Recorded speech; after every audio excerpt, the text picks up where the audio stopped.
Hello friend, स्वागत है आपका अपने यूट्यूब चैनल टारगेट विद गुरुजी में। साथियों, आज का टॉपिक है हमारा फार्मेसी। आज हम फार्मेसी में भी बात करेंगे डी फार्मा के बारे में। तो डी फार्मा के बारे में पूरी डिटेल में जानेंगे कि फार्मेसी क्या होता है, उसमें डी फार्मा जो कोर्स है वो क्या है, क्या पढ़ाई कराई जाती है, कितनी ड्यूरेशन होती है, क्या इसकी फीस लगती है, इसके लिए एलिजिबिलिटी क्राइटेरिया क्या होता है। तो इसके जो पॉइंट टू पॉइंट हम इसके बारे में बात करने वाले हैं। तो यदि आपको भी डी फार्मा के बारे में जानना है तो उसके लिए आपको वीडियो को अंत तक देखना होगा। तो चलिए साथियों, बिना किसी देरी के करते हैं आज की वीडियो को शुरू।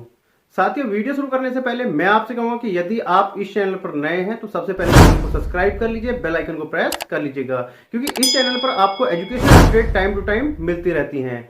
तो चलिए साथियों, शुरू करते हैं हम आज के बारे में, डी फार्मा के बारे में। तो साथियों, यदि हम फार्मेसी की बात करें तो फार्मेसी को हम मेडिकल साइंस का बैकएंड कह सकते हैं, यानी कि ये बहुत ही इंपॉर्टेंट पार्ट होता है मेडिकल साइंस का, फार्मेसी जो होता है। क्योंकि जितनी भी मेडिसिन बनती हैं वो सब सारी चीजें फार्मेसी में बनती हैं, फार्मासिस्ट उनको बनाते हैं, और जितनी भी रिसर्च की जाती है वो भी फार्मासिस्ट ही करते हैं। अब उसमें हम बात करें डी फार्मा की, तो डी फार्मा इसका सबसे छोटा कोर्स होता है, यानी कि एक 2 ईयर का डिप्लोमा कोर्स होता है। डी फार्मा की जो ड्यूरेशन होती है वो होती है 2 ईयर। इसमें सबसे छोटी डिग्री जो होती है फार्मेसी में वो होती है हमारी डिप्लोमा। उसके बाद में हम डी फार्मा जिसको हम बोलते हैं, उसके बाद हम बी फार्मा कर सकते हैं, उसके बाद हम एम फार्मा कर सकते हैं। जैसे कि हम एग्जाम्पल के तौर पे समझना चाहें, जैसे हमारा इंजीनियरिंग में पॉलिटेक्निक होता है, उसके बाद में हम बीटेक कर सकते हैं, उसके बाद में हम एम टेक कर सकते हैं।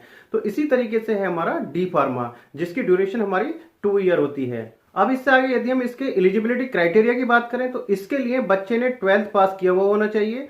12th में उसके पास पीसीएम या पीसीबी होना अनिवार्य है, यानी कि दोनों में से कुछ भी हो उसके पास, या तो फिजिक्स केमिस्ट्री मैथ हो या फिजिक्स केमिस्ट्री बायोलॉजी हो, यानी कि उसके पास में फिजिक्स और केमिस्ट्री होना कंपलसरी है। तो ये यदि उसके पास 2 सब्जेक्ट हैं 12th में तो वो बच्चा अपना डिप्लोमा कर सकता है, यानी कि डिप्लोमा इन फार्मेसी की तरफ जा सकता है। इसमें यदि हम मिनिमम एज की बात करें तो वो होती है हमारी 16.5 साल, और यदि हम मैक्सिमम एज की बात करें तो उसके लिए कोई क्राइटेरिया नहीं रखा गया है, यानी कि किसी भी एज का व्यक्ति डी फार्मा कर सकता है। इससे आगे बात आती है कि एडमिशन का क्या प्रोसीजर रहता है। तो एडमिशन के लिए इसमें बहुत सारी यूनिवर्सिटी अब इसके लिए एंट्रेंस एग्जाम कराती हैं, बहुत सारी यूनिवर्सिटीज इसमें मेरिट बेस पे एडमिशन लेती हैं। तो इसमें एडमिशन का प्रोसीजर अलग अलग है, बहुत सारी यूनिवर्सिटीज इसमें अपना डायरेक्ट एडमिशन भी लेती हैं। तो यदि आपको डी फार्मा करना है, जैसे उत्तर प्रदेश में है, तो उत्तर प्रदेश में भी इसके लिए एंट्रेंस एग्जाम भी कराया जाता है और इसके लिए डायरेक्ट एडमिशन भी होते हैं। लेकिन याद रखिएगा, यदि आप डी फार्मा करने जा रहे हैं, यदि प्राइवेट यूनिवर्सिटी से कर रहे हैं या गवर्नमेंट कॉलेज की तरफ जा रहे हैं या आप प्राइवेट कॉलेज की तरफ जा रहे हैं, तो ध्यान रखिएगा उस कॉलेज के बारे में थोड़ा सा पहले डिटेल निकाल लीजिएगा, उस कॉलेज के पास में एफिलिएशन है या नहीं, सबसे पहली चीज। दूसरा सबसे महत्वपूर्ण पॉइंट कि उस कॉलेज के पास में पीसीआई का अप्रूवल है या नहीं है। यदि पीसीआई का अप्रूवल नहीं है तो वो डी फार्मा कराने के लिए एलिजिबल नहीं होता है, यानी कि पीसीआई मतलब बोले तो फार्मेसी काउंसिल ऑफ इंडिया, तो उसका अप्रूवल होना बहुत अनिवार्य है जो भी कॉलेज डी फार्मा कराता है। अब इसके यदि फीस की बात करें कि फीस कितनी रहती है, तो डी फार्मा के लिए यदि फीस की हम बात करें तो जो मिनिमम फीस है वो 40,000 रुपए से लेके 1 लाख रुपए तक इसकी फीस रहती है। तो यदि आपको भी एडमिशन लेना है तो उस स्कॉलरशिप के बारे में जानना है तो डिस्क्रिप्शन बॉक्स में मैंने एक लिंक दिया हुआ है सक्षम स्कॉलरशिप के नाम से, तो वहां पर जाकर आप अपना रजिस्ट्रेशन कर सकते हैं। आपको कंफर्म हो जाएगा कि आपका एडमिशन कितनी फीस में हो सकता है।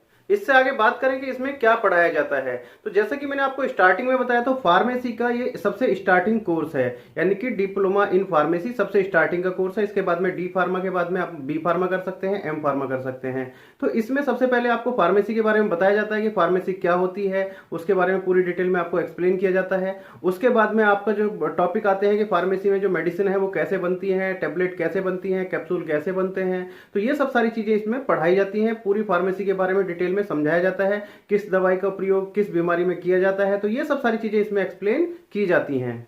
इससे आगे कि डी फार्मा करने के बाद में इसका स्कोप क्या है, तो डी फार्मा के बाद में आप यदि अपनी पढ़ाई कंटिन्यू करना चाहते हैं तो आप इसके बाद बी फार्मा कर सकते हैं। यदि आप 12th के बाद बी फार्मा करने जाते हैं तो आपका 4 साल का होता है। यदि आप डी फार्मा के बाद में आप बी फार्मा करने के लिए जाते हैं तो आपका जो बी फार्मा होगा फिर वो 3 वर्ष का होगा, यानी कि 1 साल की आपको लेटरल मिल जाएगी, आपको लेटरल एंट्री में आपका एडमिशन होगा।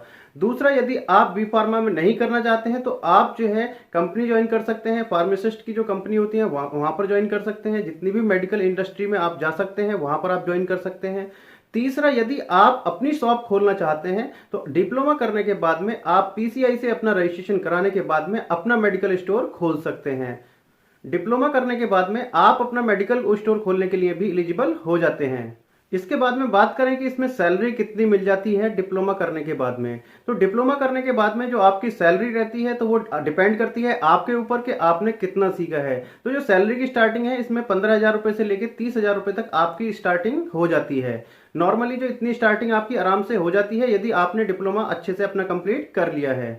इससे आगे हम बात करें कि हमें डी फार्मा कहां से करना चाहिए और कहां से नहीं करना चाहिए। तो साथियों इस पॉइंट को बहुत ध्यान से सुनिएगा, क्योंकि डी फार्मा हमें याद रखिएगा सबसे पहले हमारी जो प्रायोरिटी होनी चाहिए वो हमारी गवर्नमेंट की होनी चाहिए कि हम गवर्नमेंट के जो हमारे अप्रूव्ड कॉलेज होते हैं हम कॉलेज में एडमिशन लें जो गवर्नमेंट से हैं। यदि हमारा उसमें नहीं हो पाता है तो उसके बाद में जो हमारा गवर्नमेंट बोर्ड है, जैसे उत्तर प्रदेश में हम बात करें जो बीटीई के अंदर हमारे कॉलेजेस आते हैं तो उसमें हम एडमिशन लें। उसके बाद में यदि हमारा वहां पर भी नहीं हो पाता है तब हम जाकर कहीं प्राइवेट यूनिवर्सिटी में जाएं।